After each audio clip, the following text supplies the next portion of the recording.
ভালো আছেন? জি জি জি। আচ্ছা ঠিক আছে, খাওয়া দাওয়া করেন। জি জি ঠিক। আচ্ছা আলহামদুলিল্লাহ ঠিক আছে।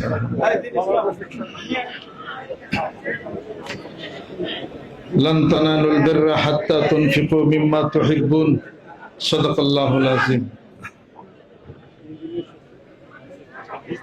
এই পৃথিবীর বুকে ধনী হইতে চায় না কে? সবাই চায়। বড় হইতে চায়, বেশি দিন বাঁচতে চায়, না তাড়াতাড়ি মরতে চায়?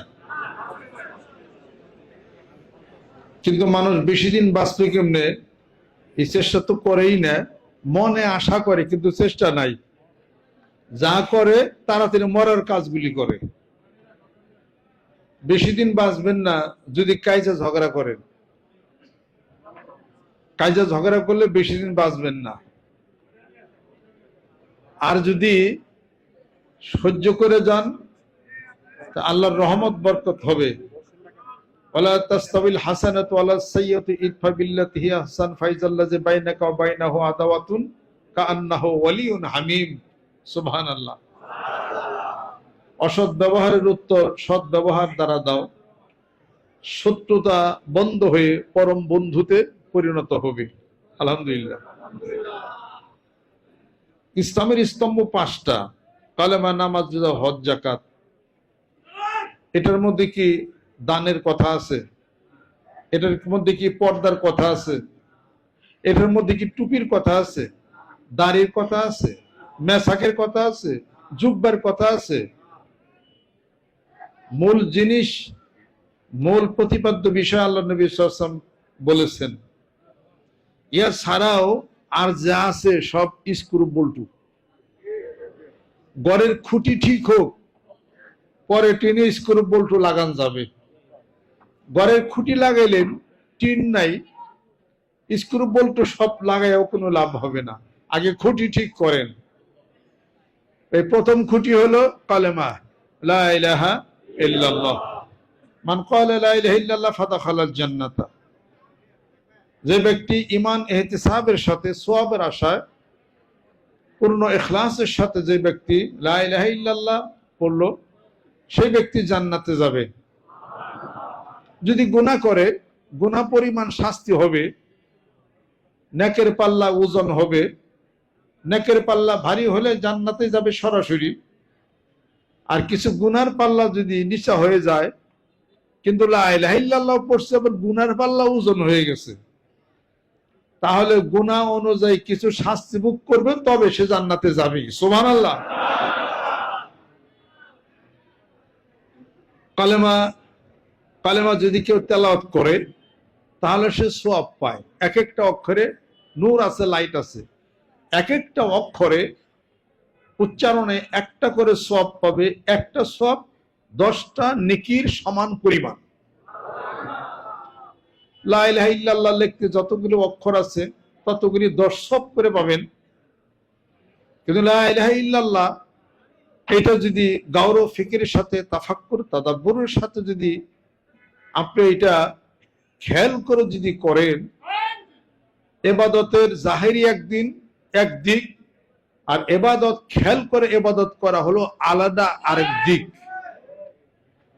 তাহলে পরে এই লা ইলাহা ইল্লাল্লাহ জিকির, এই আলো, এই নূর, এই লাইট, এই জ্যোতি, এই শক্তি, এই এনার্জি কলবের মধ্যে অক্সিজেনের মাধ্যমে, ভিতর দিয়া বাতাসের মাধ্যমে আপনার কলবে অন্তরে এখানে ঢুকবে, ওটা আলো পাওয়া শুরু করবে। সুবহানাল্লাহ।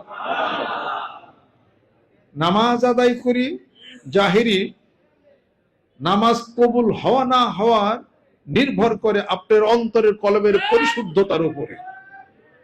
আর কলব পরিশুদ্ধ হবে, লিকুল্লি শাইইন সাকালাতুন সাকালাতুল কুলুবি যিকরুল্লাহ। আল্লাহর জিকির, কোরআন শরীফ তেলাওয়াত কলবের মধ্যে যাচ্ছে, আপনার এটা পরিশুদ্ধ হচ্ছে। তাহলে ওই ইবাদত, যে ইবাদতে মহান মাবুদের খেয়াল করা হয়, ওটা ইবাদতের হলো ভিতরের অংশ।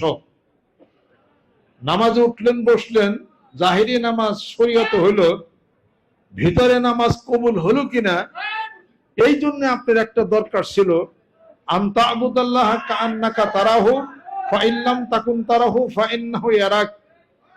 এমন করে ইবাদত করো, নামাজ পড়ো যেন তুমি আল্লাহ পাককে দেখেই যেন সেজদা করো, দেখেই রুকু করো। যদি তা না হয় তাহলে আল্লাহ তোমাকে দেখেন, এই খেয়ালে ইবাদত করো। হাদিস শরীফের মধ্যে আসছে। মানুষে ধারণা করে পীরের দরবারে কি, পীরের দরবারে কিছুই নাই। যা আছে কোরআনুল কারীমের মধ্যে, যা আছে হাদিস শরীফের মধ্যে। পীরেরা নতুন কিছু জানায় না, নতুন কিছু বলে না। সমাজ মানুষ যা ভুলে যায়, আমল করে না, ওইটাকে মনে করিয়ে দেয় মাত্র। কোরআনুল কারীমের বাহিরে পরিত্যাজ্য, হাদিস শরীফের বাহিরে তাও পরিত্যাজ্য, সেটা হলো বেদাত। নবী সাল্লাল্লাহু আলাইহি সাল্লামকে আল্লাহ পাক ফরমান, আপনার ইচ্ছা মতো মন গড়া যদি কোনো কিছু আপনি লিখতেন, লেখার চেষ্টা করতেন, তাহলে আমি আপনার ডান হাতকে ধরে ফেলতাম। ওয়ালাউ তাকাওয়ালা আলাইনা বাদাল আকাবিল লাখাযনা মিনহু বিল ইয়ামিন সুম্মা লাকাতানা মিনহুল ওয়াতিন। এবং আমি আপনার কণ্ঠনালীটা কেটে দিতাম। কত বড় হুঁশিয়ার করছেন আল্লাহর রাসূল, আল্লাহর বন্ধু। কিন্তু আল্লাহ নবী সাল্লাল্লাহু আলাইহি সাল্লাম মানুষের আমলের জন্য যাহা বলেছেন সেটাও শরীয়ত। আল্লাহ পাক যা বলছেন সেটাও শরীয়ত। তবে আল্লাহর কথার উপর আল্লাহ নবী সাল্লাল্লাহু আলাইহি সাল্লাম কলম ঘোরান নাই, কথা বলেন নাই। এবং এই সাক্ষী আল্লাহ পাক নিজেই দিয়েছেন, ওমা ইয়ানতিকু আনিল হাওয়া ইন হুয়া ইল্লা ওয়াহয়ুহা। আমার নবী মন গড়া কিছু বলেন না, যা বলেন আমি আল্লাহর পক্ষ থেকেই ওহী। সুবহানাল্লাহ। তাদের হাদিস শরীফও কোরআন, কোরআনও কোরআন। তবে এটা এমন কোরআন যেটা হলো গায়রে মাতলুব, যেটা হলো গায়রে মাতলুব।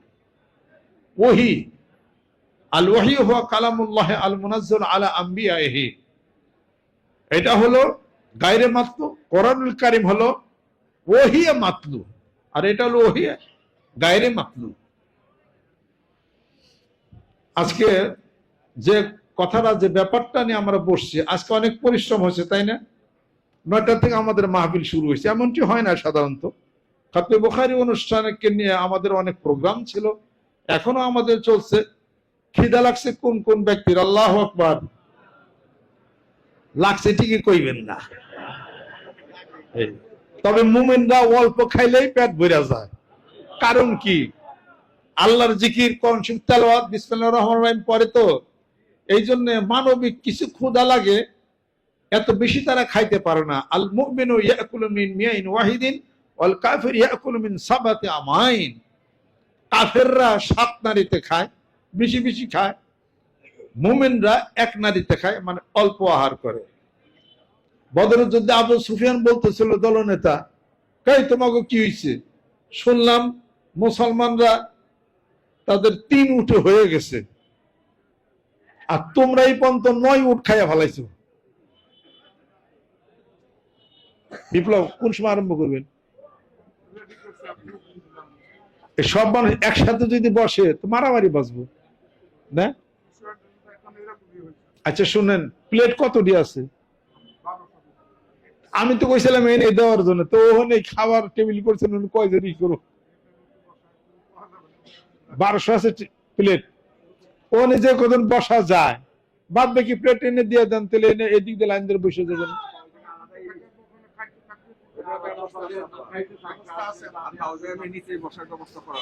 আচ্ছা ঠিক আছে, ঠিক আছে, এখনই আমি ছুটি দিয়ে দেবো ইনশাআল্লাহ আপনাদের, চিন্তা নাই কোনো। এই আমাদের তো ধারণা ছিল না যে এত মানুষ হবে খতমকারীতে। এই এই রানতে থাকেন, রান্না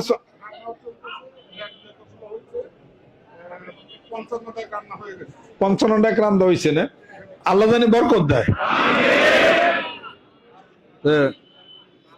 আবু সুফিয়ান বলতেছে, তোমাকে হয়েছে কি? তোমরা 9 উট খায় ফেলাইলা, মুসলমানরা 3 উট হয়ে গেছে গা, তাদের নাকি তাই বেশি হয়েছে। আর কাফেররা খালি খাই খালি, এই অবস্থা। তার মানে এ কথার অর্থ হলো যখন আত্মার খোরাক হবে, দেহের খোরাক কমে যাবে। আত্মার খোরাক যখন দিবেন, দুনিয়ার সমস্ত চাহিদা কমে যাবে। আত্মার খোরাক হবে না, মনের চাহিদা বেড়ে যাবে, পেটের চাহিদা বেড়ে যাবে। এই সকালে খায়, দুপুরে খায়, বিকালে খায়, আবার বললো নাস্তা খায়, আবার বললো হোটেলে খেয়েছে, আবার শোয়ার আগে বললো এক কাপ চা খায়। চিন্তা করা পারেন, এত কিছু কি এটা। ইমাম বুখারী রাহমাতুল্লাহ আলাইহি দীর্ঘদিন যাবত উনি শুকনা রুটি খাইছে, রুটির মধ্যে ন্যায়ও নাই কোনো কিছু। তারপর তিনি অসুস্থ হয়ে গেলেন। ইমাম মুসলিম রাহমাতুল্লাহ আলাইহি কুতুববিনী করতেছেন আর একটা করে খেজুর খাইতেছে। যারা এই বড় বড় মানুষ না, মনীষী, তাদের জীবনে কোনো খেয়াল নাই, কিছু নাই, খেয়াল বলতে কোনো কিছু তাদের নাই। আল্লাহর আশিক, আল্লাহর পাগলেরা, আজকের এই বরকতপূর্ণ অনুষ্ঠানে অনেক নতুন নতুন ওলামা একরাম আসছেন। আমি কয়েকদিনই মিটিং করছি, আলেম ওলামাদেরকে সম্মান শ্রদ্ধা যদি করেন, যদি টাকা পাইতেন 1 লাখ, টাকা পাবেন 10 লাখ। বরকত কই বুঝেন না কেন আপনারা? ওলামাদের সাথে আমি অত্যন্ত সুসম্পর্ক রাখি, সুসম্পর্ক বাড়াইতেছি, সম্মান শ্রদ্ধা করতেছি। আমার আশেপাশে যারা থাকেন, মেহরবানি করে আলেমদেরকে সম্মান করেন, বসার জায়গা দেন, বসান, খাওয়ান। ব্যয় হলে তো আমার টাকা দেবো, আপনাদের কি হইব?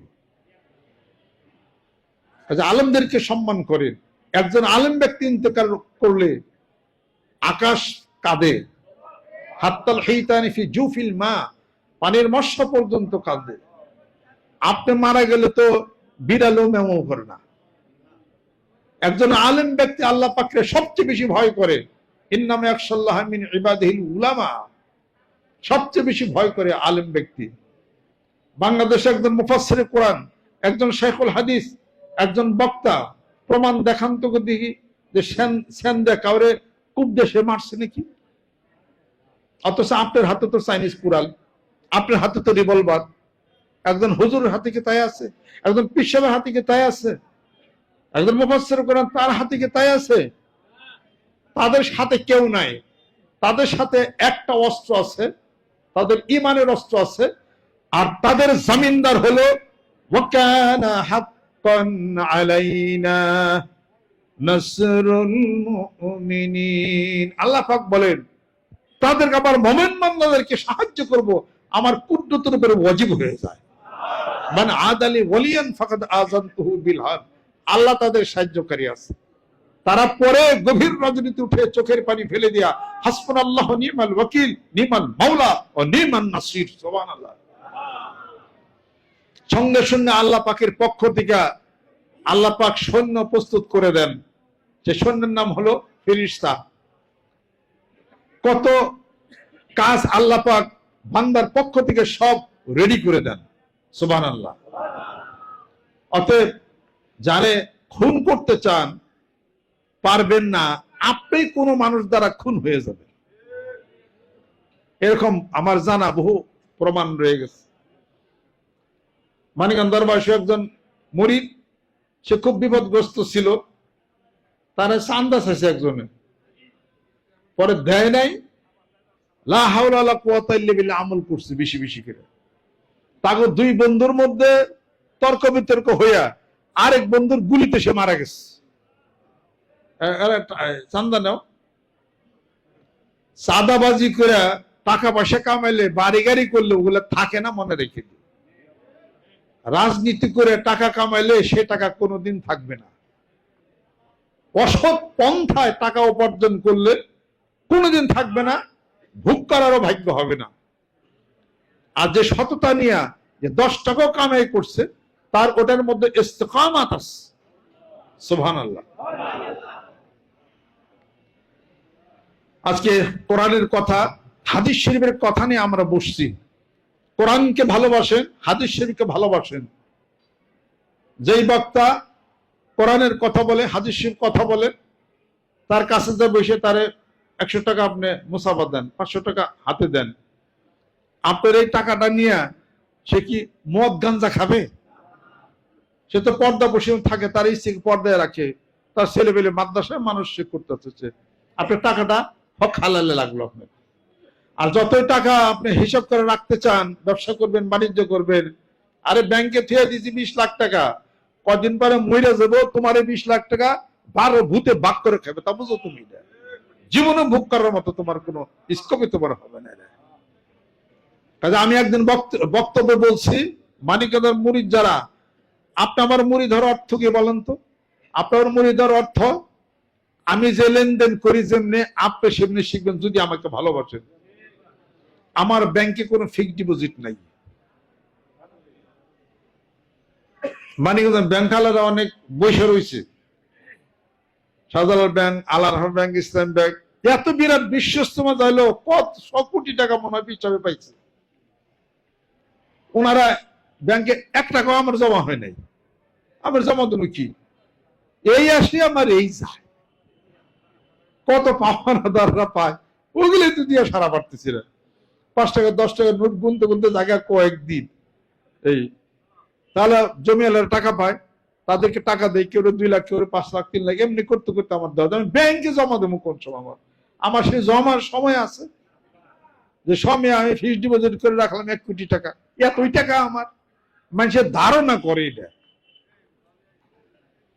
ধারণা করে। আমার এখন নাম্বার নিয়ে যান গা, 2072 একটা, 3058 একটা, তারপরে 2060 একটা, 2055 একটা, 50 নম্বর অ্যাকাউন্ট একটা, 14 একটা করিয়ে দিলাম সব। এগুলা নিয়ে আপনারা যাচাই বাছাই করে দেখেন কাজে কত কোটি কোটি টাকা হাতে আছে। আমার নাই, আমি ফিক্সড করি না, আপনি করেন কেন?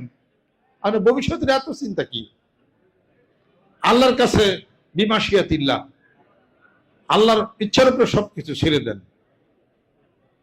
কোন সময় অসুখ বিসুখ করি, মেয়েটা বিয়ে দিই, 10 লাখ টাকা ব্যাংকে থুয়া দিই, এমন কায়দাই হইব তোমার মেয়ে বিয়ে দিতে 12 লাখ লাগবে না। ঠিক নাই গুরু, এই কথা তুমি কেমন করে বুঝলা যে তোমার মেয়ে বিয়ে দিতে টাকা লাগবে 10 টাকা? তোমার বসে কারা এটা?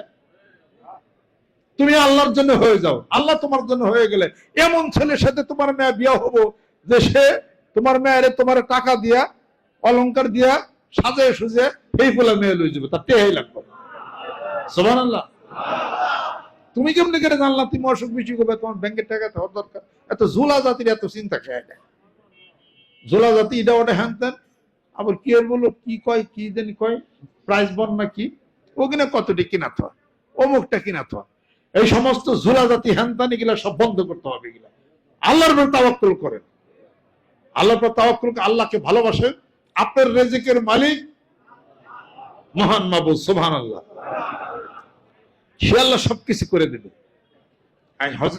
হযরত ফাতিমা রাদিয়াল্লাহু তাআলা আনহা রাসূলের দরবারে বলতেছেন যে, বাবাজান, আমাকে তো একটা গরিব ছেলের কাছে বিবাহ দিচ্ছেন আলী, কিন্তু আমি এই আটা ফিসতে ফিসতে আমার হাতটা হয়ে গেছে, আমি কষ্ট পাই না, আমার একটা বাদী দাসী দিবেন, আমার তো কিছুই নাই। অত হাসান হোসেন না খায় কান্নাকাটি পরে আল্লাহ নবী সাল্লাল্লাহু আলাইহি ওয়াসাল্লাম কথাটা শুনলেন, শোনার পরে বলতেছেন, ফাতেমা তুমি কালকে আইসো, আগামীকাল আসো।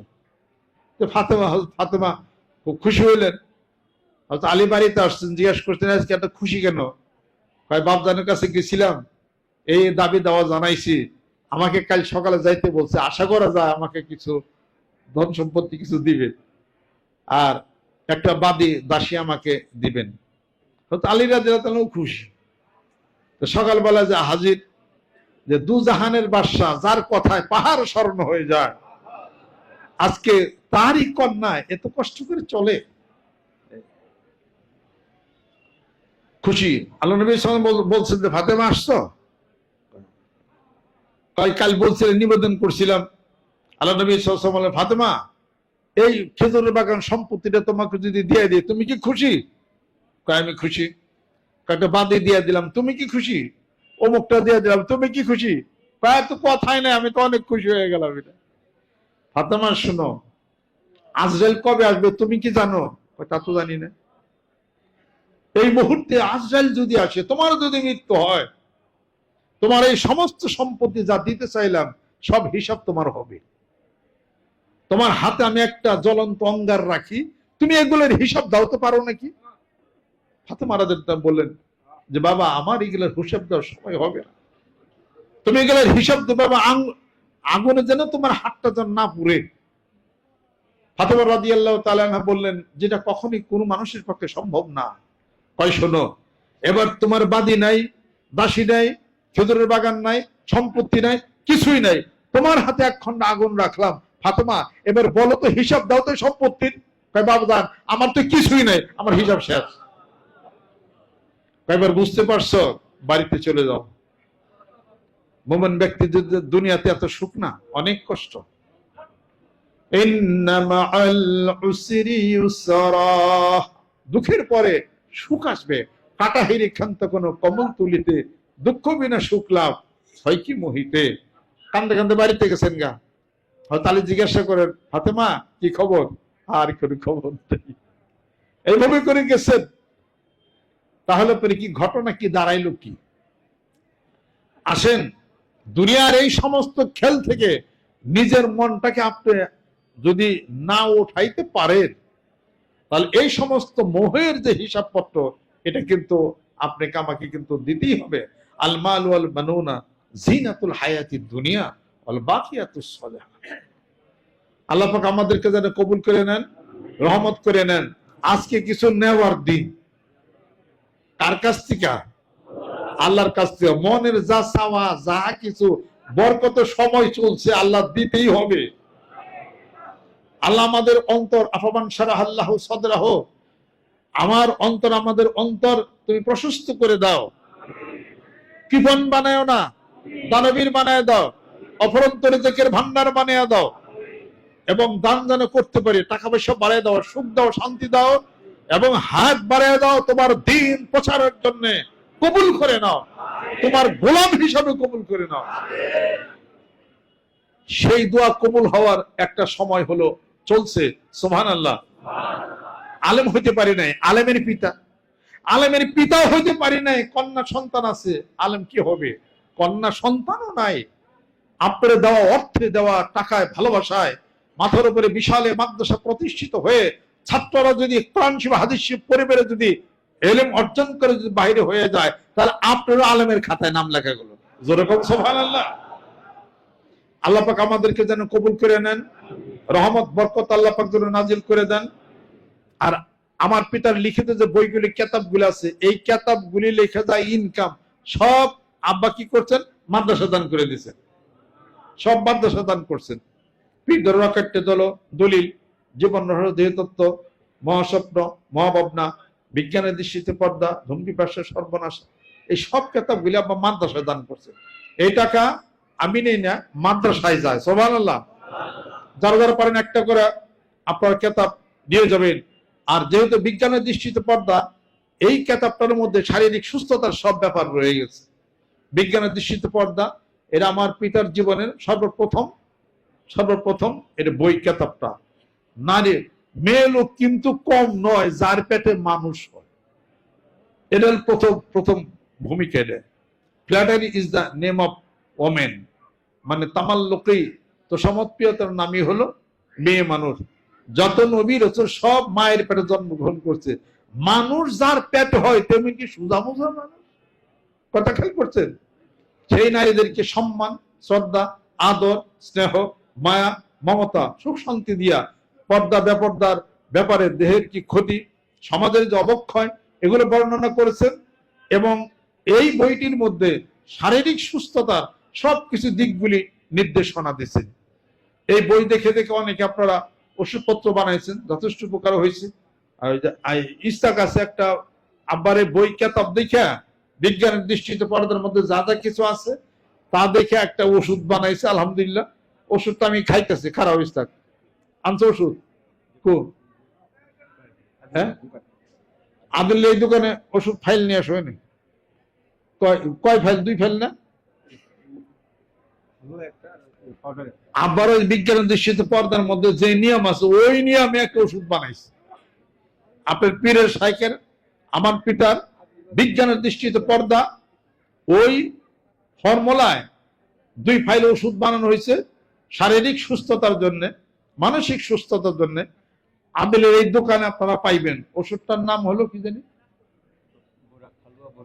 হ্যাঁ বুরাক হালুয়া আর বুরাক পাউডার, আমি নাম রেখে দিছি। বারকুন থেকে হলো বুরাক, বারকুন থেকে হলো বুরাক। বারকুন এক অর্থ, বুরাক হলো আলাদা অর্থ আর কি, যাই কিছু হোক আর কি। এটা বুরাক পাউডার, বুরাক খালোয়ার নাম লিখে দিচ্ছি, এখানে আপনারা পাবেন শারীরিক সুস্থতার জন্য। এই দাম কত এটা?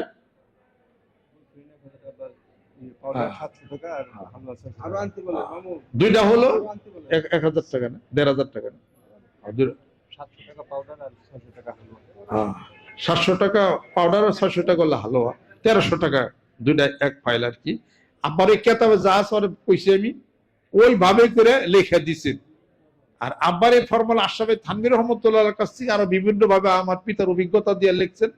পরে বই দেখে দেখে ইস্তাক হলো লেখছে। আল্লাহ পাক সুস্থ যেন করেন, আল্লাহ পাক ভালো যেন করেন। 2 ফাইল 1300 টাকা আপনারা সংগ্রহ করে নিতে পারেন। আমি আপনাদের খেদমত আরজ করতে চাই, জ্ঞান কিনেন, বসো, জ্ঞান কিনেন, জ্ঞান উপহার দেন, জ্ঞানের কদর করেন। আর এই জ্ঞানের ধারক বাহক হলো ওলামা আকরাম জলকন সুবহানাল্লাহ। কুল হাল ইয়াস্তাবিল্লাযীনা ইয়ালামুন ওয়াল্লাযীনা লা ইয়ালামুন ইন্নামা ইয়াতাযাক্কারু উলুল আলবাব। জোরে জোরে কোন সুবহানাল্লাহ। যারা জ্ঞানের চর্চা করে, যারা জ্ঞান রাখে, ইলমের চর্চা করে, আর যারা জ্ঞান রাখে না, চর্চা করে না, তারা কি সমান হইতে পারে? কখনোই সমান হইতে পারে না। এখানে রুহের জগতের জ্ঞানের চর্চা করা হয়, আত্মার জ্ঞানের চর্চা করা হয়, শরীয়তের করা হয়, তরিকতের করা হয়, হাকিকতের করা হয়, মারিফতের করা হয়। মানিকগঞ্জ দরবার শরীফের নেতৃত্বে আমরা কোনো দল করি না। আমার দল মানবতার দল, আমার দল সম্মানের দল, আমার দল রুহের দল, আত্মার দল, আত্মশুদ্ধির দল, এবং বায়াত মুরিদ হয়ে আত্মশুদ্ধির ব্যবস্থা করে বাংলার জমিনের আনাচে কানাচে এই জিকিরের প্রচন্ড গতি ছড়িয়ে দেব। এই চেষ্টা নিয়ে, মুসাহামাত নিয়েই আমরা মাঠে ময়দানে নামছি ইনশাআল্লাহ তাআলা। বিজয় সুনিশ্চিত। যেরকম সুবহানাল্লাহ।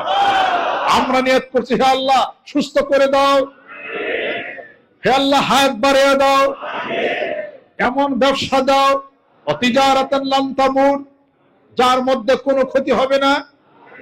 সুস্থ করে দাও, হায়াত বাড়িয়ে দাও, জীবন বানাও না, কাজে ঝগড়া বন্ধ করে দাও, সম্মান শ্রদ্ধা ভিতরের মধ্যে এনে দাও, এবং তোমার কলেমা, তোমার জিকির, তোমার কোরআনুল কারীমের দাওয়াত গ্রামে গঞ্জে মাঠে ময়দানে ছড়িয়ে দেব। আসর থেকে মাগরিব পর্যন্ত দোকানে বসে বসে গাল গপ্প করবে, আল্লাহ তুমি হেফাজত করে নাও।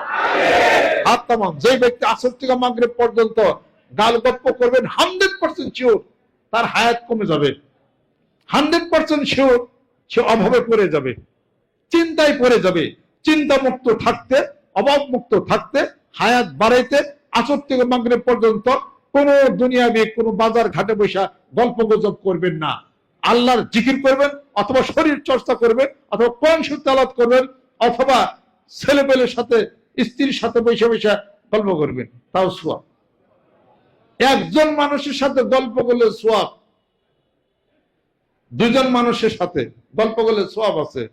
সেটা হলো প্যারেন্টস, পিতামাতা, ঘরের স্ত্রী। বউর লোকের কাইজা করে আরেক বন্ধুর সাথে 3 ঘন্টা সময় যায় কাটাতে, তাহলে কি হায়াত বাড়বো নাকি? মানুষের মানসিক টেনশন চিন্তা থাকলে অটোমেটিক তার সেলগুলি শক্ত হয়ে যাবে, কম বাঁচবে। এটাই হলো নিয়ম, এটাই হলো নিয়ম।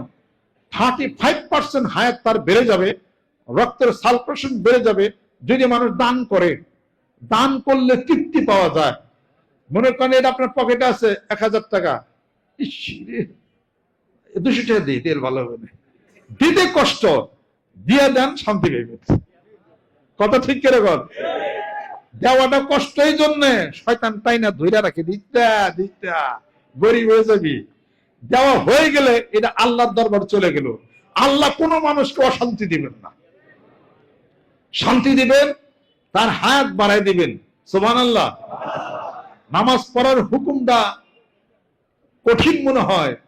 নামাজ যদি শীতের রাত্রিতে ফজর উঠে নামাজ যদি আদায় করেন, ঠান্ডা লাগবে ঠিক, পরে অনেক ভালো লাগবে। আল্লাহর হুকুম মানতে যায় কঠিন, মানা হয়ে গেলে সহজ হয়ে যাবে। জোরে জোরে কোন সুবহানাল্লাহ। অতএব বনের ভিতরে সেই কুটকুট যেন কখনো যেন না করে। আপনাকে বুঝাইতে হবে যে আপনার মৃত্যুর পরে আপনার ছেলে, আপনার সন্তান, আপনার টাকা, আপনার পয়সা, আপনার অর্থবিত্ত যাহা কিছু আপনার কবরে কাজে লাগবে না, তাহাই আপনার জন্য একটা দুশ্চিন্তার কারণ হয়ে যেতে পারে কবরে যায়। কথা ঠিক কিনা বলেন? যে ধন সম্পত্তি কাজে লাগবে না, নিজের কবরটা ঠিক করেন। ঘর বাড়ি ঠিক করে মানুষ মেলায় কিছু করে, কয় বাজানি কিনা কেন করো, কয় তোমার তোরা খাবি তখন একটু চিন্তা করে যায় কনে কনে যে যাবি, তার মানে আল্লাহর ভরসা কব আর কি, তার কনে যা ঘুরবো কি দেখি খাইবো। আরে কিয়ামত পর্যন্ত যত মানুষ সব আল্লাহ পাক খাওয়াচ্ছেন। অতীতে 100 বছর আগে, 1500 বছর আগে আল্লাহ খাওয়ান নাই? অসংখ্য পানির মধ্যে অসংখ্য প্রজাতির প্রাণী, মাছ, এগুলোকে আল্লাহ পাক খাওয়ান নাই?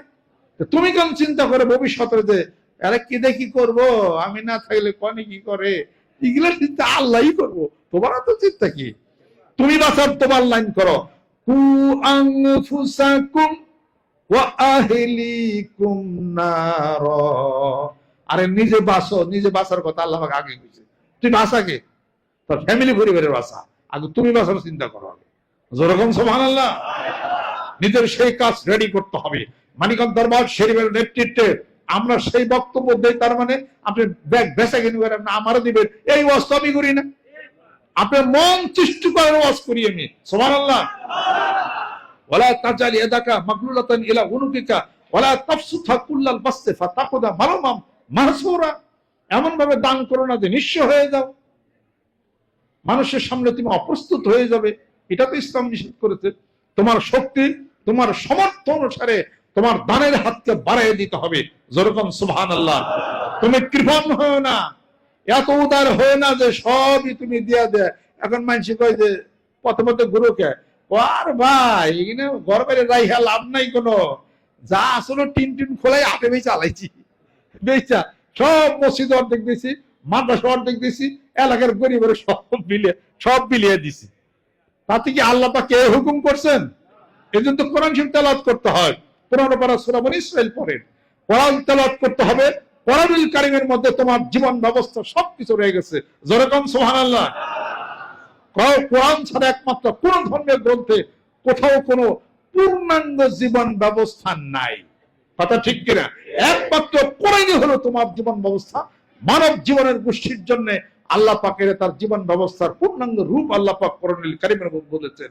আল্লাহর শেখ আল্লাহর পাগলরা ফজর নামাজ পড়ে কোরআন শরীফ তেলাওয়াত করে। আল্লাহু আকবার। আল্লাহ নবী সাল্লাল্লাহু আলাইহি ওয়াসাল্লাম বলেন, আমি চাই আমার উম্মতেরা সূরা মুলক তাদের কলবের মধ্যে যেন ধারণ করে রাখে। হাত নামান। সূরা মুলকের একটা আয়াত শুধু খালি ভাবেন আপনি, কুল আরাআইতুম ইন আসবাহা মাউকুম গাওরান ফামাই ইয়াতিকুম বিমাইন মাইন। সুবহানাল্লাহ। রাসূল বলে দিন, অনন্ত সাগরের অনন্ত জলরাশি পানিগুলি যদি আমি আল্লাহ পাক নিয়ে যাই, কে তাদেরকে এই পানিগুলি আবার ফিরিয়ে দিবে? কত বড় কথা। নদীর পারে, সমুদ্রের পারে যায় যায়, এইটা চিন্তা করো। সমুদ্রের পারে যায় কপত কপতিরা ড্যান্স দিবার জন্য। হ্যাঁ, সামনে দাঁড়ায় দেখো না, তোমার সামনে জোয়ার হচ্ছে, তোমার সামনে ভাটা হচ্ছে। এই জোয়ার, এই ভাটা তোমার জীবনের উত্থান পতনকে স্মরণ করে দেয়। তুমি ভালো করে খেয়াল করো এটা। অতএব জ্ঞানীবানদের জন্য বিশাল এক উপদেশ বাণী আল কোরআন আল কারীম। আল্লাহ পাক আমাদেরকে যেন কবুল করে নেন। কোরআন হাদিসের চর্চার জন্য আজকের খতমে বুখারী অনুষ্ঠানে সম্মানিত যারা আছেন এবং আমাদের মাহফিল চলতে থাকবে ইনশাআল্লাহ তাআলা।